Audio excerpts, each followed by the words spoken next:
Hello and welcome to the Mindful Men podcast, a show helping men to open up about manhood. My name is Simon Rennie and my aim is to get men talking.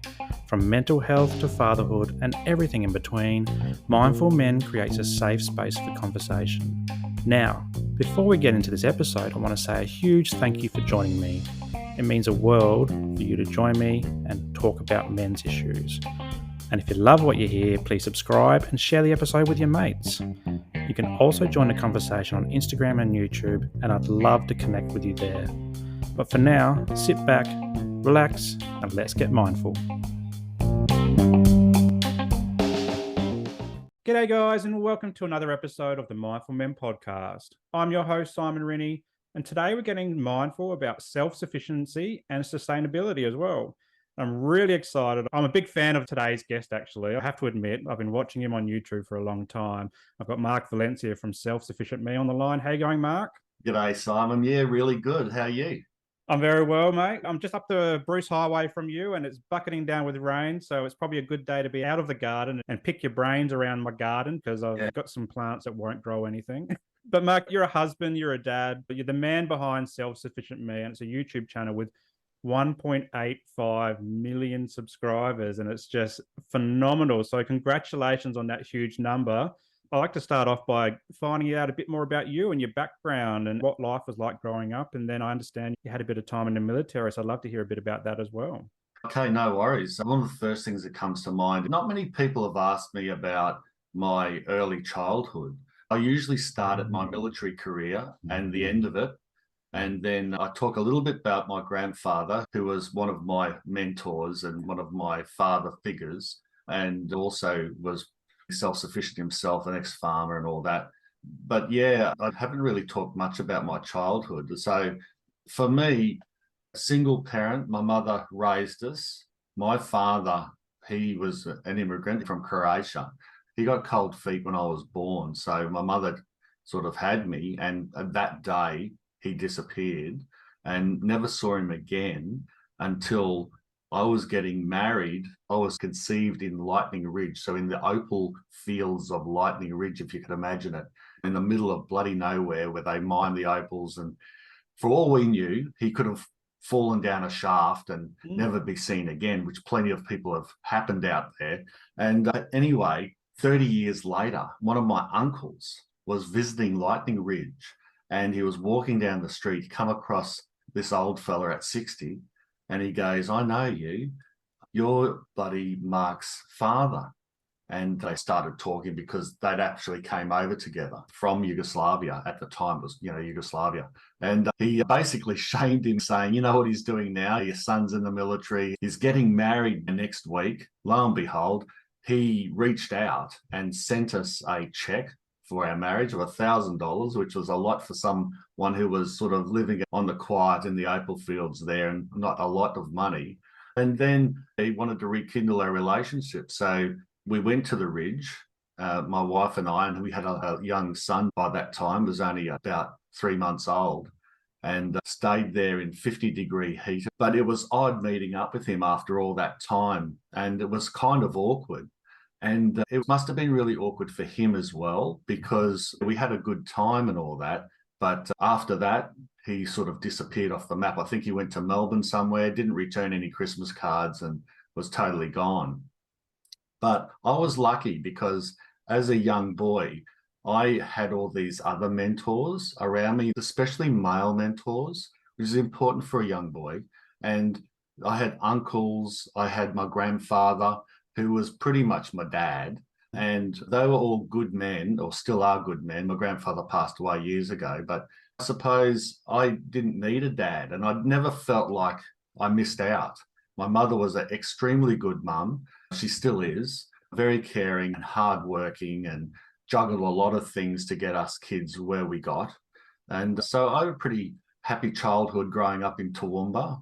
My mother did remarry, and my stepfather wasn't the best either. But that was brief, few years, and by the time I was 13, they were divorced. But we had a stint in Darwin where I went to school from kindy to grade 4, went through Cyclone Tracy, nearly lost our roof through that storm. What I remember as a young boy was my Christmas being totally ruined. And, Darwin, I think there was over 100 deaths in that cyclone.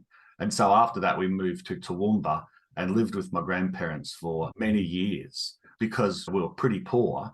And my mother did her best, and we crammed in with my grandparents until Mum one day called me into her room and said, "Look, I've got something to tell you." And this was when I was about 14. She said, "We won lotto." And so it was a small win. It was about 150,000. Back then, though, in the 80s, it was pretty damn good. Able to get a house, a car, fully furnished, and move out. And from there, I wasn't the best at school. I was pretty bad at school. I wasn't a terrible kid, but I was challenging, as a lot of young boys are, because we just can't sit still for too long in class. That was my problem, like a lot of boys. And so I got up to mischief here and there, but I straightened myself out enough to be able to join the army as early as I could out of school. I still struggled to do my grade 12, but I got there. And went in the army, had a really good 21-year career, lots of postings, several operations overseas, nearly killed me 100 times, but I survived. I had a bad parachuting accident and lost pieces off me, lost my forearm, and ended up having to have an operation to get my left back muscle, the left latissimus, needed to be completely amputated and put in and molded where my forearm used to be. I took a big skin graft from my left thigh and put that over it.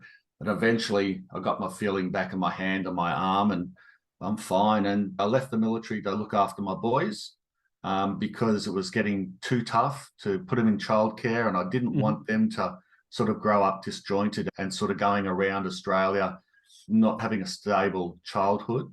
And besides sort of the rough one I had, I felt like I had a stable childhood and I wanted them to have that as well. So in the end, I said to Nina, one of us has to get out of the military and be like the home person. And she said, "Well, it's not going to be me." "Oh, all right, I'll do it." And did that. And to make up the shortfall, grew as much food as possible because that drop in salary was significant. From there, developed that love of making things and growing stuff. And then I found out it was helping my mental health, which was really unexpected. But it zenned me out being out in the garden. Then I realized it was a therapy for me. I enjoyed the military. I had a great career.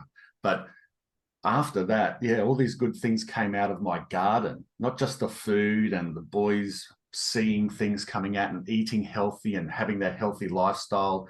But mentally, I was just in a really good space. And I realized then how powerful gardening was and that creation of food and how it helped me and others. And then I wanted to share that. And so I started a blog, then shortly after started a YouTube channel, and then boom, it just shot up. So there we go. I'll take a breath. Wow, what a story. And so much challenges and triumphs at the same time. And I want to take you back to your childhood and not having a dad around. You said you had lots of male role models in your life. Did you ever think, where's dad, or why did dad leave? Did it ever cross your mind? Yeah, I was disappointed.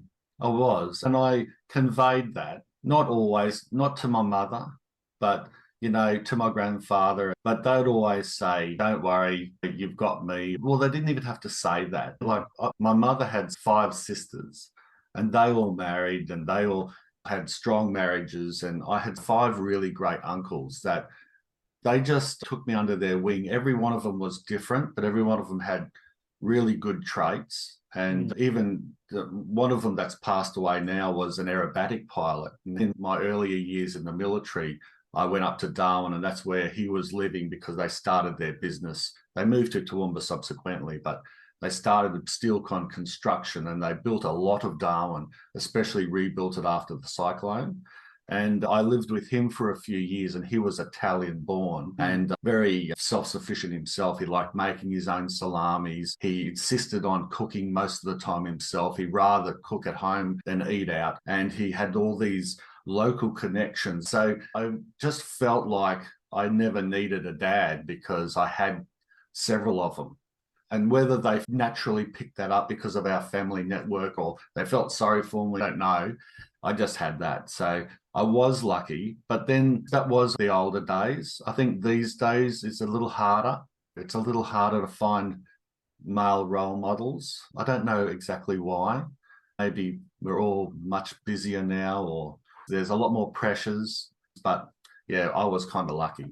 I think we're a bit more nomadic as well these days. I'm not from Southeast Queensland. I was born and raised in Adelaide.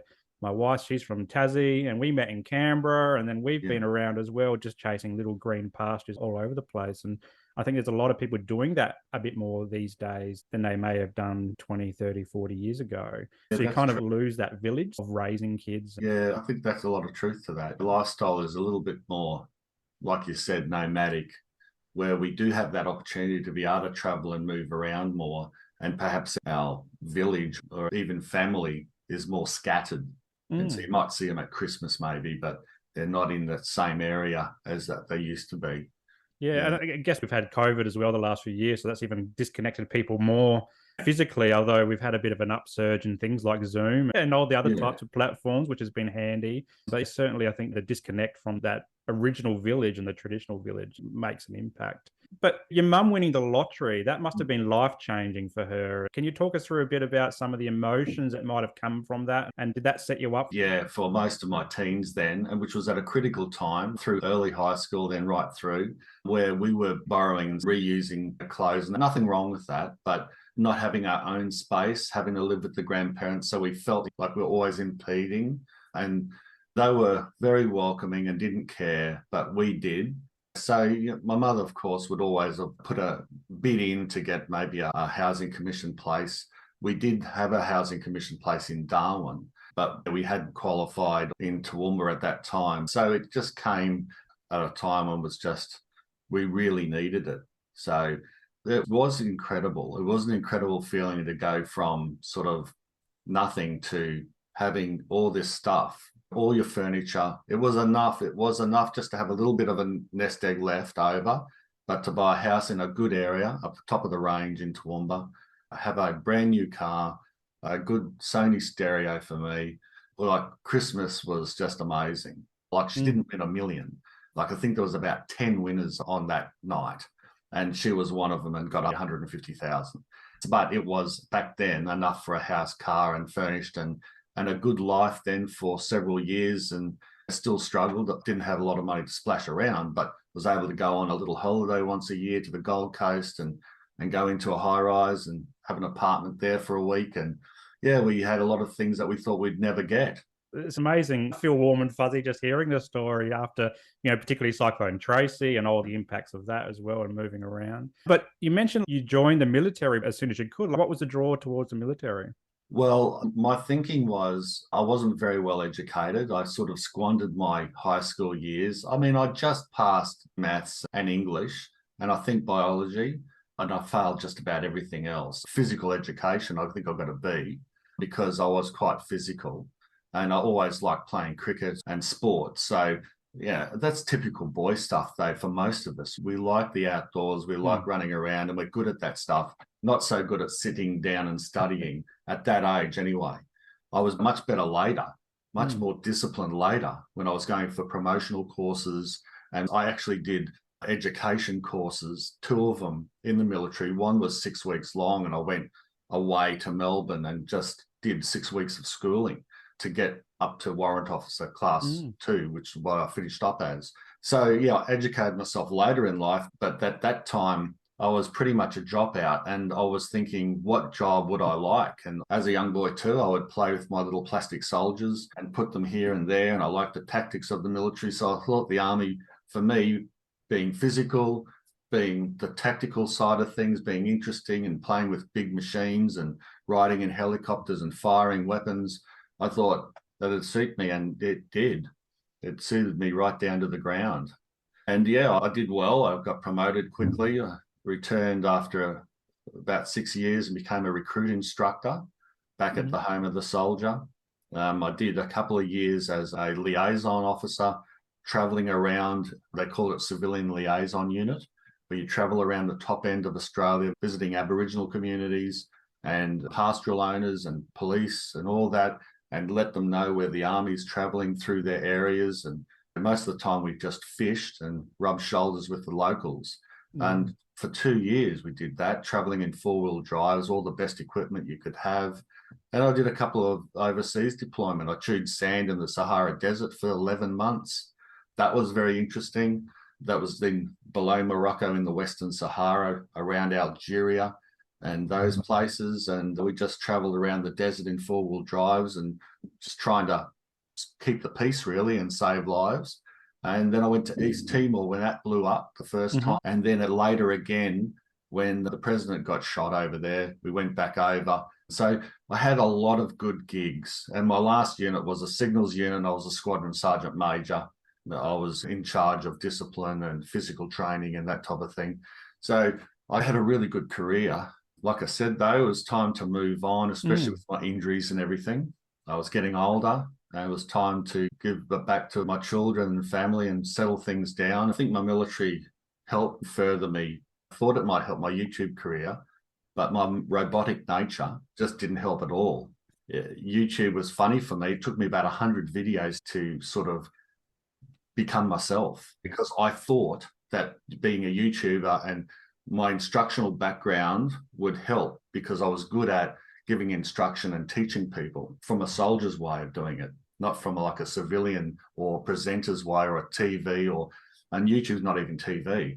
So once I started relaxing is when I found I had started getting the most success on YouTube. And once I started not being so robotic and just being myself and talking to people like they're in my backyard, people started warming to me a lot more. Definitely when you pulled out the dad jokes as well. When you crack a joke, I'm chuckling, my wife's just looking at me weird. And But you say YouTube's not so much TV, but in the modern household, like our household, for example, that's all our kids watch is YouTube. We don't watch so-called normal TV anymore because we've got YouTube, we've got subscription services like Netflix, type of stuff. We're the same. We've got a big screen TV, but it's mostly on YouTube. Yeah. And there's so much value out there. You just got to find out what you're looking for as well. But I would just take you back before we get into the YouTube thing around your wife. Did you meet your wife in the military? Or tell us a bit about your relationship with her. Yeah, well, at Kapuka, we were instructors together. We were recruit instructors. We met there and we had different relationships at that time. We ended up getting posted. I got posted to Sydney. She got posted to Brisbane. And then when Interfet happened, when East Timor blew up, I went over and she went over in different units. She was a medic and I was in an infantry position. I had an infantry section out and we had an outpost and we were doing some traffic control. And this high ace comes down the road and I just hear this, "Hey, Mark." And it was Nina in the back and I hadn't seen her for a couple of years. And she said, "How you going?" And I said, "Oh, what are you doing here?" "Well, I'm over with this unit." And she had this cold can of Coke she hadn't opened. I hadn't seen Coke in 2 weeks or a soft drink or nothing. I was had my flak jacket on, weapon and helmet, and she was buzzing around in this high ace. Typical bloomin' medics, get it easy. And I was doing it tough. And she said, "Hey, have this." And so I grabbed it and it was just wonderful, necking that down. And anyway, I found out where she was. And so I'd see her occasionally. And on the second last day in East Timor, when we were returning back to Australia, we had a little party. And back then you were allowed to have a couple of beers. Then the wording was 2 beers per man per day kind of thing. If you weren't on duty, of course. So it was our last night. So we broke a few rules and had more than 2 beers. And my company, my major, came over to me and he goes, "Sergeant Valencia, I need to have a word with you." I went, "Oh, no worries, sir." Came over, he goes, "Young lady over there, I don't think she'll be able to make it back on her own tonight. Would you mind giving her an escort?" And I said, "Oh, yeah, sure," because she's a bit wobbly on her feet. And so here, me and her are in this blooming war zone, walking back to her tent. I staggered off and she told me the next day that her boss said, "Where have you been? What are you doing? Creeping back in here. Have you been drinking?" "Oh, no." This was crook as the next morning. But then later, when we all got back, we started a long distance relationship between Sydney and Brisbane. And it was nice. It was good. And that's how we got together. And then later we married. Yeah, wonderful. And then you had kids. How old are your kids? Well, now they're 19 and 16. The youngest, he's got one more year left of school, grade 12. And my eldest is now working for me on our YouTube. I'm trying to establish a second YouTube channel. Well, we've established it, but I want to do more work on it. And it's kind of a spin-off from Self-Sufficient Me. It's called Self-Sufficing Me, and it's a fishing channel. So he'll be running that, and I'll keep running Self-Sufficient Me. So it's a pretty cool job for a young fella to be able to come out of school and go straight into a YouTube channel and doing something he's loved ever since he was a toddler, and that's throwing a line in. Yeah. So he's very excited about it. And we've been working hard behind the scenes to get it to a point. It really taken a lot of work to get us to this point. But yeah, that's what the two boys are doing. And next year, Luke looks like he's going to go to university and do a film course there. So he'll do that 3-year film course. That's what he wants to do. Whether he wants to work for his old man and the family, I don't know, but that's up to him. But James did a few online courses, and he's kind of self-taught like I am and didn't want to go to uni. But the youngest fella wants to do it all professional, and we're all for that. And so, like, thinking back to when you became a dad and the journey since then, what does it mean to you to be a father? I think it's pretty much like, not everyone can be one, and I understand that. And I don't want to ever come across like, if you don't have children, it's something bad, because that's just life. And also, people might not want to have children, and that's their decision. But for me, I feel like that is the sort of holy grail of life. The meaning of life is to have children. For me, it's the perfect thing. Have children, influence them, put a bit of you in them, hopefully the best bits, and watch them grow. Be lucky enough, if you can, to watch them grow and then have their own kids. And just that, for me, is the pinnacle of life. Have some grandchildren and then die happy. Yeah. Were you disappointed not to have a girl? Oh, kind of. Yeah. Well, we would have liked to have a third, just didn't happen for us. It would have been nice to have a girl. I reckon she would have been a top 10 tennis player for sure. Growing up, I had 3 brothers, or I have 3 brothers. You know, they're still around, but it was a very testosterone-driven household. And so then when we had kids, me and my wife, we had a boy first, and then we had a little girl. And she is just like a little princess. She's daddy's little princess. And it's different because I haven't grown up around young kids. My wife, she's got a really big extended family. So there's been lots of kids, lots of girls. But for me, it's like brand new territory, trying to figure out that and be a dad to a little girl. It's a pretty amazing journey. It'll be fantastic. Yeah, but she's got a bit of attitude already. She's only 3. She's going on 16 pretty quickly. Oh, yeah. And she's got a voice on her like you wouldn't believe, like an opera singer. Like she could belt out like some notes when she's angry. I bet. So you finished in the military, and you touched on a bit of mental health and talking off there about PTSD. And I don't want you to go too deep into that to trigger you or anything like that. Just share a bit of the impact of your PTSD, and then getting into your garden and what that felt like to actually get the hands in the dirt and use that as a therapeutic approach. Yeah, that's exactly right. Well, I had several incidents. I mean, one of them, I was jumping out of a plane. We had all our combat equipment on. We were training in the middle of New South Wales, about an hour from Wagga. And the young fella in front of me balked at the door, and the rest of the guys in our stick pushed me over the top of him. Long story short, my static line was looped and caught around my wrist, and I was still connected to the plane, kind of thing. And so when my chute opened and sucked me out, I slammed against the door or the side of the plane or something. The arm was completely spiral fractured. The shoulder was torn off. The pectoral major was torn from the arm because it was such a big force. But the actual breaking of the arm in a spiral way loosened my grip, which was lucky. Otherwise, my arm possibly could have been torn off. And then I probably would have bled out by the time I hit the ground, according to the surgeons. But that didn't happen. It got loose and I got sucked out. So I was out this plane. I didn't know what happened initially. I just went all numb and I was trying to collect my thoughts. And then I saw the blood squirting out and everything and realized my arm wasn't working. So I was trying my best with my left arm. Luckily, my chute had opened because I wouldn't have been able to pull my reserve. And I remember one guy floating towards me, and the drill is to yell out, pull away, so you can pull away and miss the guy. But I was pretty much numb and I could not do anything. And so he just missed me. And when I hit the ground, I ended up coming in very much uncontrolled. I hit the airstrip, which was damn hard, and busted both my ankles and my coccyx, but survived. And the nearest guy that dropped near me saw I was in trouble, came over, got my head up and looked after me until the medic arrived. The medic got to me. They called an ambulance. The ambulance broke down on the airstrip. It just nearly got to me. I remember the sergeant saying, "Oh, the ambulance is nearly here. Hold on, And then it just didn't go. And I lost consciousness. And then later they told me that the ambulance done a clutch cable coming in and they had to call another ambulance. And so they took me then to Wagga. They stabilised me there and they just fixed the bones. I had brilliant surgeons all the way through. Then they had to take me to Sydney to do all this magic surgery where they remove a muscle from one spot, put it on the other.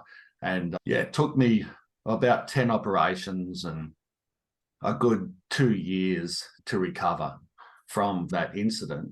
Then there was a couple of incidences overseas on operations. And then the overall, and I want to stress this, if you're in a really stressful job, so you might be in the army or the military, you're on high alert all the time.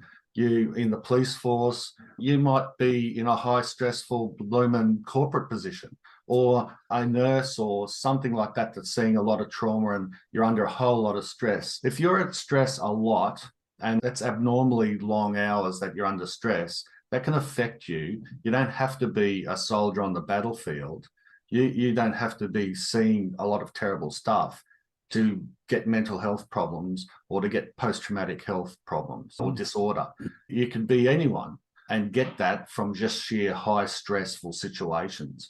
And so I like to say that because there's a lot of people that haven't served on operations in the military and did a long career and still have PTSD because they're in a very stressful job for a long time and it's just taken its toll.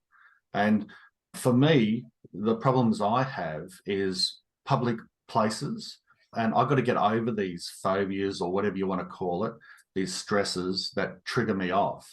Like at a restaurant, got to near the entrance because I got to know what's going on and who's coming in and out because there could be bad guys. I can't get that out of my head. So you're in hyper alert a lot of the time.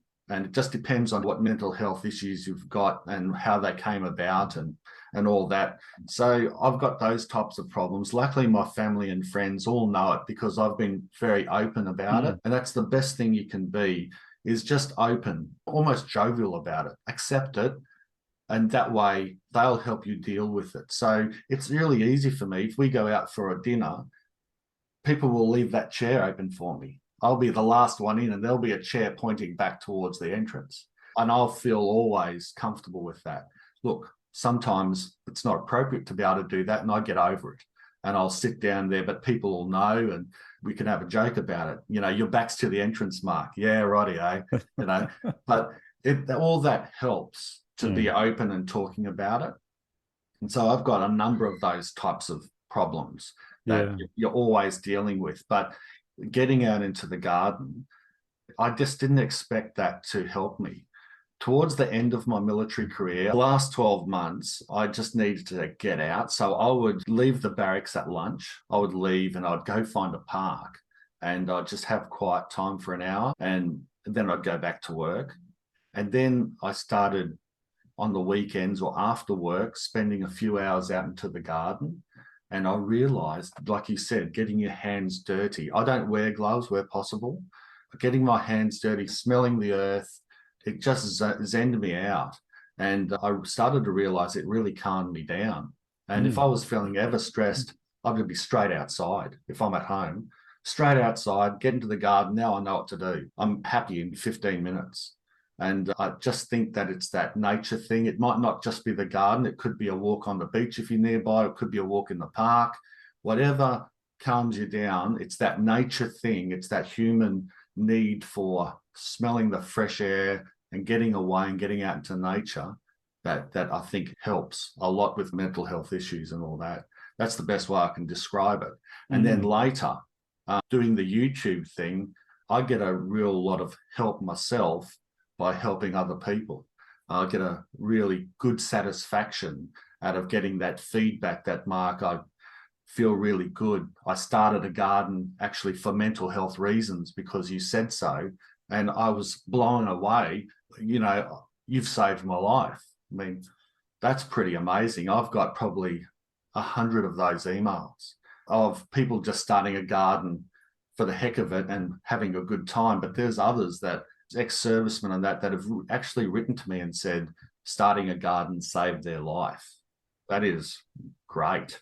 It certainly does wonders. I remember when COVID was here and we were all locked down, and we'd make an effort with the kids to go out and find grasshoppers in the garden and ladybugs and stuff like that, and just slow down and get out of the house. And it was idea. A really relieving thing. Our little fella, he'd get a freezer bag and put all the grasshoppers off of my lime and lemon tree because we thought, they're going to kill it. So we'd put them in the bag and then we'd take them out the front and he'd release them onto a tree out the front yard. And we'd do that every day, maybe even several times a day just to get out. And it was just such a nice thing to do. It was a grounding thing to do, good for the mental health, to breathe that fresh air as well. And then in 2020, I experienced burnout. So I had a high KPI job in the public service or white collar job. And I burnt out doing that and studying. And we had the COVID stuff as well, plus my own mental health journey. And I remember getting out into the backyard, and part of my recovery was just weeding and just, getting into garden beds and weeding. And then after watching your video on pineapples, now we've got a whole, like 1 million pineapple heads all just dashed around the garden. And my wife's like, Simon, stop planting pineapples. I'm like, they're the easiest thing to grow. They're so easy. Yeah. Good on you. But I mean, that's what I was talking about before. You don't have to be on the battlefield and see a whole lot of horrible arms and legs missing to suffer mental health at an extreme level from being in any job that you're highly stressed, you've got deadlines, you've got a lot of pressure on you. That can really take its toll on you physically through the stresses mentally. And I'm glad to hear that you got out into the garden and you felt that way. And it was a great idea. I don't generally kill our pests either. I'll let the birds and that do that, but I'll relocate big grasshoppers and stuff. I won't squash them, or I'll shoo them off and let the kookaburra grab that. I don't want to know about it, but that's good to hear. It's a good method. You're saving a plant, but you're also not destroying anything in nature. Let something else take that. Probably relocating it will disrupt them, and the birds would probably eat those grasshoppers. But that's the simple things that you can do that sends good messages, makes you feel better. And it's just so good for mental health. And it's such a simple thing to do. Absolutely. And even the ladybirds and holding them in our hands and letting them crawl over our fingers and all that was a really cool thing, because he was probably 3.5, 4 at the time. So he got a real big kick out of that. And then for the next Christmas, he got like a little insect capture thing and used those with the magnifying glasses. So it was a really cool age to explore the garden like that. But for anyone listening, like, you've really got to check out the YouTube channel, because you have an amazing garden. Like, you've got a bit of space. We're not talking suburbia here. Is there a favorite part that you have in the garden that you love to go and be in, or is it all like your favorite, or is it like one little corner or one plant in particular that sticks out to mind? I like the different rooms in our outdoor garden. So you've got a main orchard on the right-hand side. Like 3 acres isn't that big, because 1 acre is totally treed, and that's where we've got our chickens. And then the top acre, you've got the house and shed and everything on it. And so all around that, we're planting as many fruit trees and that as possible. So they're sort of surrounding it. And we've cut out a few ornamentals lately to put out the front yard, and we're going to replace those ornamentals with fruit trees as well. Nina said yesterday, well, if you put another few fruit trees there, you're going to have just neighbours or people coming along. They'll just be picking it along our fence line. I said, yeah, wouldn't that be good? Why not? Pick an orange. I don't care. Yeah, so it's nice to have that orchard side, and you walk through, and I've deliberately made it ad hoc. It's not structured at all. I've got fruit trees everywhere, and they're not all the same. Like, they're not all citrus grouped together. They're just like a forest. It's like that true fruit forest where you walk in and every tree is different. And there's guavas, there's lime trees, oranges, mangoes, and they all fruit at different times of the year. And so you've got fruit all year round. There's about 150 different varieties we're trying to plant in there. Exotics, natives, the bush tucker plants, native limes. And then you've got in the middle a fairly structured raised bed veggie garden that looks like a bit of a jungle at the moment because of all this extra rain, not just with the weeds, but the plants. Like we've got some gourds and that have just self-seeded. They growing like the jungle out there, like crazy. You could swing off some of those vines like Tarzan, you know, but it's just nice to have that structured raised beds. I don't have to bend over as much, getting older and all my injuries. It's nice to be able to garden standing up. And then you've got around the peripherals on the sides near the shed, you've got other areas where all fruit trees are. I've got an avocado area behind our shed because it gets a bit of shade, and I've mounded it right up because we've got clay soil. I'm trying to grow avocados because as soon as that taproot hits the clay, they die. So over the years, I've worked out that I needed to raise them right up, not just a little bit. And so I've got that experiment going. And then as we go all the way down, we've got banana trees, and then the chicken area down the back, which is a treed area, completely electrified so that the foxes and wild dogs don't get in. And it's like chicken heaven down there. And we've got some quail and chickens. We used to have ducks, but like I gave the ducks away. I just got sick of it over the last decade. They're just so stinky and messy. They're lovely birds, but I just think chickens and quail is a little easier and less messy. So we've just stuck with that. But it's a lovely area down the back to zen out and just watch the birds, you know, have a really good time with plenty of area to roam and eat grass and find crickets and slugs and snails. And I've even got a bit of a water garden down the back there as well, where I've got a raised pond, which used to be our old duck pond, a ramp, and they used to go in there and swim in that, especially the ducklings. But then, yeah, we got rid of the ducks. So what did I do with this water pond? I started to grow some taro and arrowhead plants in there, some edibles, and that's worked out quite well, growing bog plants in that, and it's given me some more ideas on what else to grow. I'm always trying to find new plants and new varieties of things to grow. So there's just lots going on. So all these different rooms that you can walk into and through. You could walk around the garden for hours, and I do that. Yeah, and I love the fact that you've been videoing it for a few years now to see the evolution of the garden as well. And you started off with some shorter veggie patch areas, and then you've gone to the raised ones as well. Because I love going back to watch the old stuff first and then start coming through, just so you can see that evolution. And it's a good reminder that we don't have to have it perfect from day one. We can start small and build up from that way. What's been some of the biggest challenges with the garden in terms of its structure or even the plants or seasons? Yeah, probably finding the right season. You can grow things all year round, and that can be a good thing, but it's also can be quite tricky because you could say grow lettuce or start lettuce and tomatoes off in summer here. They won't grow very well. If you're in a really cold climate, they won't germinate. So it tells you those 4 different distinct seasons in a normal, say, temperate climate or a cold climate will tell you when you should be starting things. And if you get it wrong, those things don't grow. Whereas here, you can start things off and then they'll suffer and they won't produce very well. So trying to get that balance right and finding exactly when and when not to. When you have a late winter like us, coming into summer, like our spring has been cooler than usual. Our tomatoes are growing a lot better now than they would have last year. So you've sort of got to roll with the climate a bit and try to work with it as well. So that can be fairly tricky. Having poor soil, which most people have, is a tricky thing as well, because when I first started growing, I just bunged trees in everywhere and started losing money fast because they were dying.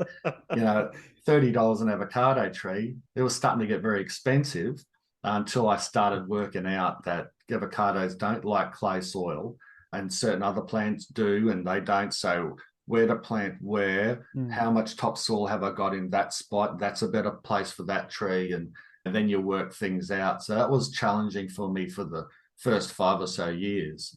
And even spacing plants out in that. I've got some early pictures of my garden where I've got lettuces, they're spaced out like a metre apart.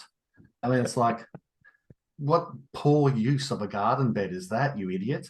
Don't you know how big a lettuce grows? And of course I didn't back then.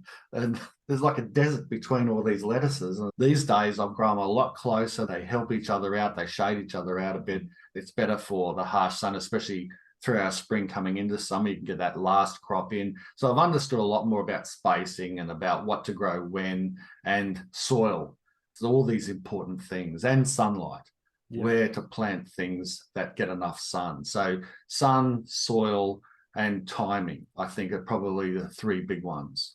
Yeah, I'm a firm believer in talking to plants, because I've had a stern word to my lemon and my lime tree. I don't know what it is about lemon and lime trees, but they never grow any fruit.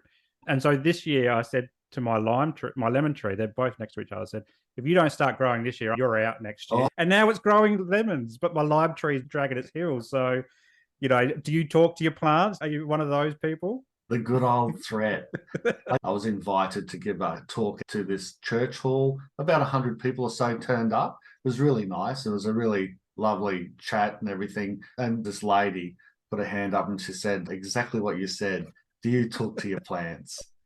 And so I'm starting to get this question quite a bit. And she said, I do. And she said exactly the same thing. I had a plant that wasn't performing, and I said, this is your last chance. And then it started growing. And we just don't know, do we? We don't know enough about plants. And over the years, people have always talked about, do you talk to plants? Does it make a difference? And well, I do. I'm always talking when I'm out in the garden. I don't know if I've ever laid down a threat, but that'd be a good video. It's literally because I've seen a lot of videos where I guess researchers play music to plants, and one might be heavy metal, one might be classical, and just seeing the difference. And for some reason, in some of the videos I've seen, it just helps them to grow. I don't know if there's any science behind that, but yeah, there's some interesting videos out there, and that's why I thought I'd bring it up. And then I was actually shocked to find out that the lemon tree was growing lemons all of a sudden. So it must have heard me. Well, maybe in 100 years' time, there'll be evidence that plants can understand in some way. We don't know. But that's interesting about the music. I mean, it just depends on the plant, doesn't it? Whether they're like heavy metal or classical. It'd be interesting to see those results. Yeah, that's kind of where I got the idea to hurl abuse at this lemon tree. Yeah, but we do. I talk to plants just because that's part of the therapy too. And why not? And maybe you're sharing your own thoughts out aloud. And you're sort of including the plants in with it. Maybe that's where that sort of saying or myth came from, that you can talk to your plants and they listen. But it's an interesting subject, isn't it? Oh, definitely. And so thinking about, you're an amazing garden, and I'll put the links in the show notes so people can click on it and check it out. What made you take a video camera out there and start recording? Yeah, it was that want to get some information out, because the way it started was Nina, my wife, we would have a barbie, and I would be making like a preserve or sauerkraut or something, or I'd be growing tomatoes, and people would ask me with pretty much the same questions. How'd you make this? How'd you grow that? What are your sort of growing tips for that? And one night after the barbie, Nina said, Mark, look, I don't mind you talking about gardening and everything, but I'm hearing the same thing over and over. All this long, convoluted conversations, the same thing. Can you do me a favor, get a website and just put down your recipe on how you made that? This is how I grew those tomatoes. And then you can say, oh, if you want to know how to grow them, go to my website. I've written about it there. And here's how you make that jam that you liked. Go there. And then the conversation's sort of over and we can talk about something else. And I went, that's a bloody good idea. Yeah. All right, so I started documenting that. I did a website builder thing, and I made my own terrible looking website, but it was good for me. And I'd spend hours trying to learn how to change the color of this part to make this work and to make this font. But then, people would then just go to my website and I'd point them in that direction. And that's how I started thinking, well, maybe video would be good. And I was growing our own quail at the time, and my first YouTube video, I think it was the first one, was on how to cook a quail on a Weber, because we had a Weber and I could cook a pretty decent quail and we were home growing them. And that's where I got the camera out, a really cheap camcorder, put it on a stand, and I had it all in my head thinking, well, I'm an ex-instructor. Switched the camera on, went behind, had everything squared away. I looked into the lens and just froze. Could not think, because it was weird looking at a camera. and not person. If there was a person standing there, I could talk and tell them what I was doing. But because I was looking always back at a camera, it just threw me off. I just couldn't get over it. And so that video, I did put it up because I still thought you just got to do it and try to get better at it. And there's this how to cook a quail video, and it's so badly cut as well. My editing was crap too back then. I'm still learning, but it just looked like Mark the Robot, frightened chicken trying to cook a quail. It was a horrible video, but I think a few hundred people watched it, and it just gave me some inspiration to just want to get better at that then, and started the YouTube channel and just kept on starting to then video things that I thought people might have been interested in, and then giving that information out. It wasn't anything about making money in those days. It was, the early days, it was just getting information out. And then it was a few years later, I was then starting to think, hang on, I've got 10,000 followers. Maybe this could be a career for me. It'd be great if it was. I was thinking, how awesome would it be if I could sort of etch another career in my lifetime, and especially doing something that I love, growing vegetables, and I'd still be able to stay home and still be able to sort of have that type of own business and that flexibility, but then just giving out information. And I really had my fingers and toes crossed that I could do it. And so I really got stuck into it, and I did long hours for several years. I think it was 5 years or so before I had any real success on YouTube. Can you pinpoint that moment when success came? Yeah, I had about 10,000 subscribers, and I got to that point, well, it was like do or die, really. I got to a point where Nina was doing 2 jobs. The boys were old enough then to be able to take care of themselves. They're still at school and that, but look, I couldn't justify staying at home. I'd at least have to get a part-time job to help Nina out a bit with the finances. We were struggling financially. And so I made that video saying, look, basically, I'm not making anything out of YouTube. So what I've got to do is get a part-time job, which will mean that I'm going to have to cut back on my YouTube videos. I love doing it.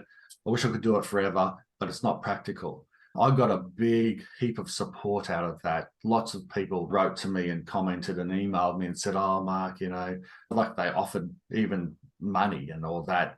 But I didn't take any money or anything, but they offered ways like, could you sell your produce? Could you do that? And it was really lovely and humbling, but I was still in the sort of mindset that we had to really do that. But anyway, a friend of ours was having his wedding in Scotland, and we got an invite to that wedding. It was a fantastic wedding. But on the way over, we stopped in Dubai, and I switched on my mobile phone. We went into McDonald's, and I got onto the Wi-Fi, and my phone just went nuts because it'd been saved up for all this time for all that flight. It was going ding, ding, ding, ding, ding, like all these messages, and like Nina said, who the hell's messaging you?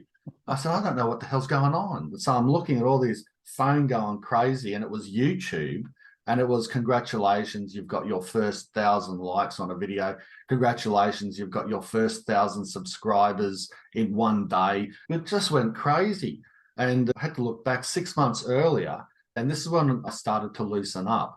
I was so robotic, and one day I was out in the garden, I was at the lemon tree, it was full of fruit, and I wanted to talk about this tree, and I was going to give pointers in the same sort of style. And I went, I'm so tired of doing it that way. I mean, I'm just going to be myself. And I looked out and I said, what about just 5 tips on how I grew a ton of lemons? And so I stood in front of that video, the tree in the background, and I thought, well, mulch is one of them, fertilizer is another. And I just put that together. I was really loose. I was having fun with it, kind of didn't care. And that was 6 months earlier. Went on this holiday. Somehow the algorithm picked that video up when we were on that flight, and it went viral for me, for my channel. And it was like hundreds of thousands of views in a day. And before I knew it, 6 months from that, I had 100,000 subscribers, and I was well on my way. Wow. I remember those 5 top tips to make a ton of everything, and I've watched, I think, most of them. I haven't made a ton of anything, but I've got a couple bags at least of things here and there. But yeah, they are amazing. And your videos where you're joking and you're putting in that personality, they're really refreshing to watch from, I guess, from a gardening show as well. It can be a bit stiff and a bit scientific sometimes, but yours Yeah. is just real. It's like watching anybody go out in their garden and just go about their day. And it's a great watch. And I love it. And that's why I was so pumped when you said, yeah, you want to come on the show and just have a chat, because I've been watching you for a few years now. And when I saw 1.85 million, I'm like, wow. Oh, well, I appreciate that, mate. But yeah, it is a bit surreal that so many kind people would follow me, and not just follow me, but yeah, consume my content and then comment and send me emails and even seeds and stuff and gifts and that. You know, I still got to pinch myself every day. It's just really nice. It's a dream come true for me and my family, because now my wife is employed by me. I called her my PA and she said, no, I'm not. I'm your chief operations officer. And then my son is working for me. And so it's now turning into a family business, and it doesn't feel like a business. It just feels like a whole lot of blooming fun. And yeah, it's a dream come true. And it's all because of people giving me the time of day out in wherever they are, on their phones, on the train, at home, on the big screen TV. And that's not lost on me, and it never, ever will be lost on me, that the only reason I'm a success is because they've let me become one.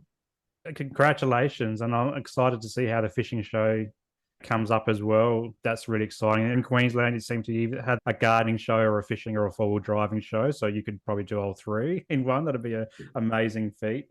Mark, I could talk to you all day. A few more questions and I'll let you go. Yeah, sure. So for someone who's thinking about starting a home garden and they're not really sure where to start, what's something that can get them going?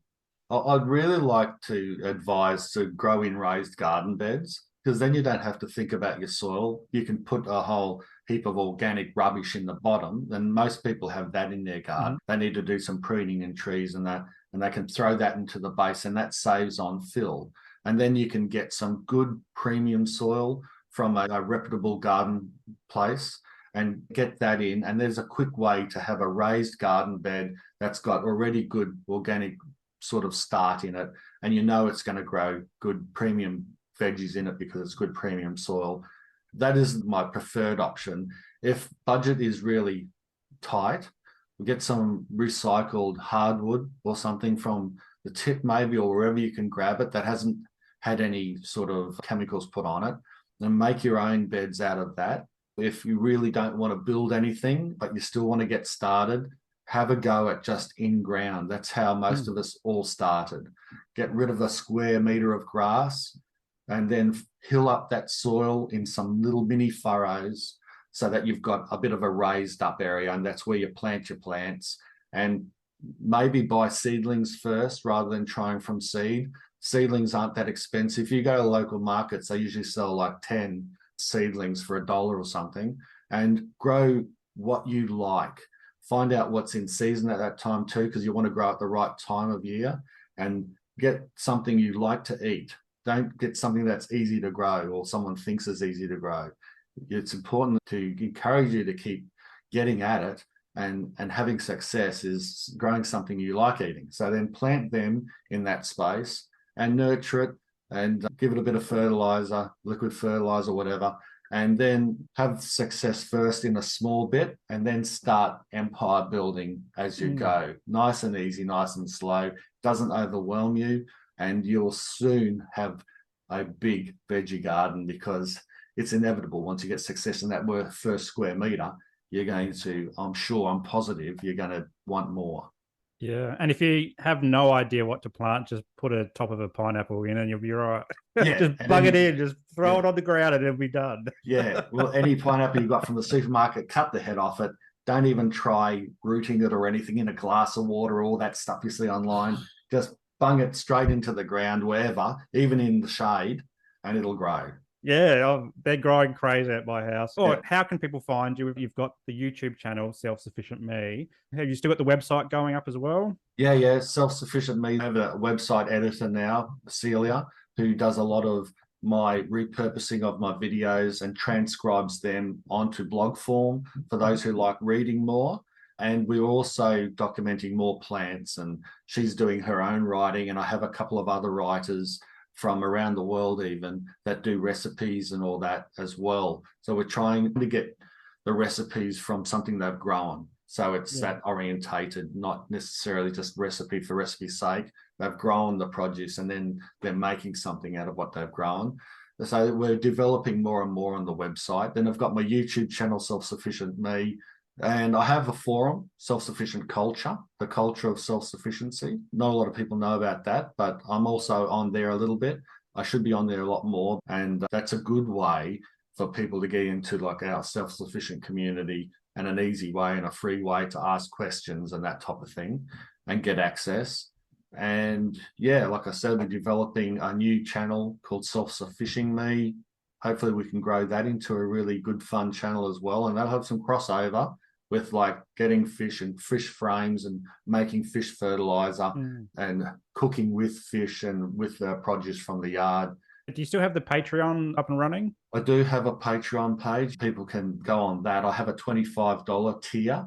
If people join that, which I have quite a few, they get a VIP email and they get priority access. See, I get probably 10,000 comments and emails a month. It's impossible, even if I had a team, to answer everyone.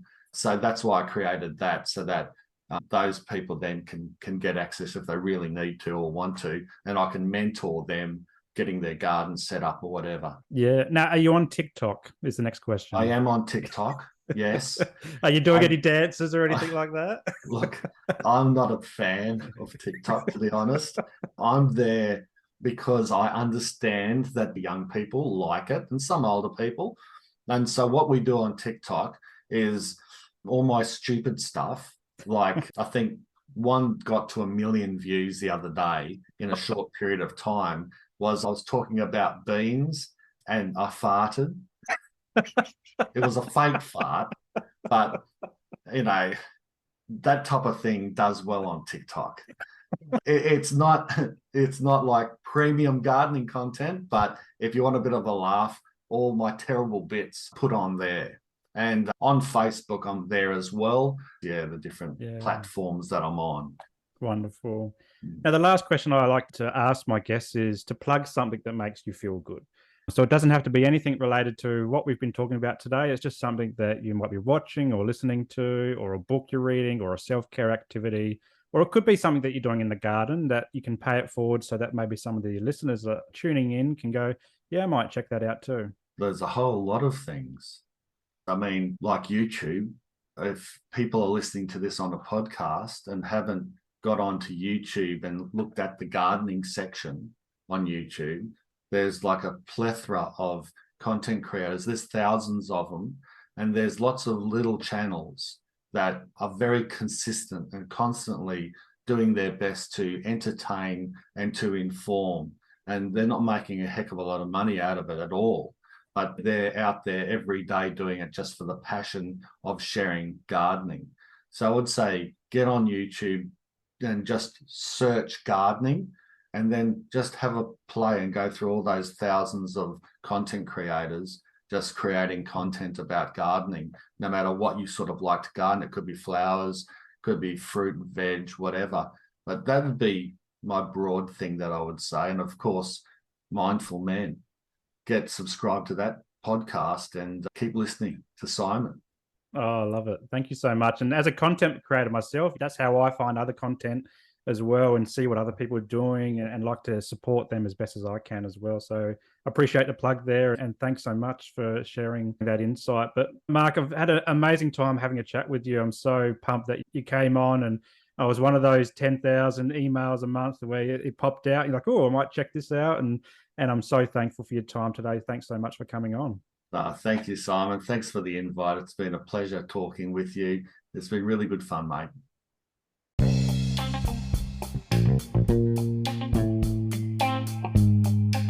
Well, that's a wrap for today's episode, and I hope you got some value from it. If anything triggered your mental health today, please reach out to your support networks. Also, if you loved what you heard, be sure to subscribe to the show and share it with your mates. For more from Mindful Men, you can check us out on Instagram and YouTube, and I'll throw the links to these pages in the show notes below. But until next time, stay mindful.